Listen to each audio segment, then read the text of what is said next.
வணக்கம். நம்ம நவராத்திரிக்கு விதவிதமான கலந்த சாதங்கள் பண்ணி, அத நைவேத்தியமும் பண்ணுவோம், விநியோகமும் பண்ணுவோம்.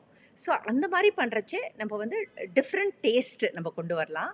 எப்படின்னு பார்த்தோம்னாக்க, ஃபார் எக்ஸாம்பிள் ஒரு கோகனட் ரைஸ் பண்றச்சே, தேங்காய் சாதம் பண்றச்சே, பாஸ்மதி ரைஸ் யூஸ் பண்ணலாம். சர்க்கரை பொங்கல் செய்யறச்சே ஒரு ஜீரக சம்பா அரிசி யூஸ் பண்ணலாம்.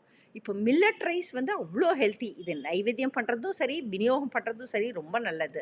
ஸோ அந்த மாதிரி பண்ணுறச்சே நம்ம ஒரு குதிரைவாளியில் ஒரு எள்ளு சாதம் பண்ணலாம்.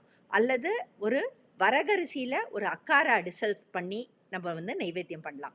ஸோ இந்த மாதிரியான டிஃப்ரெண்ட் காம்பினேஷன்ஸ் போட்டு நம்ம பண்ணுறச்சே ஹெல்த் ஆஸ்பெக்டும் நல்லா இருக்கு, அந்த நியூட்ரிஷன் ஆஸ்பெக்டும் நல்லா இருக்கு. நம்ம மற்றவங்களுக்கு கொடுக்கணும் அப்படிங்கிறது அந்த ஒரு ஆட்டிடியூடும் நம்மளுக்கு நல்லா இருக்கு. ஸோ எல்லாரும் அந்த மாதிரி ட்ரை பண்ணி பாருங்கள். உங்களுக்கு எங்கள் சேனல் பிடிச்சிருந்தா லைக் பண்ணுங்கள், ஷேர் பண்ணுங்கள், சப்ஸ்கிரைப் பண்ணுங்கள். தேங்க்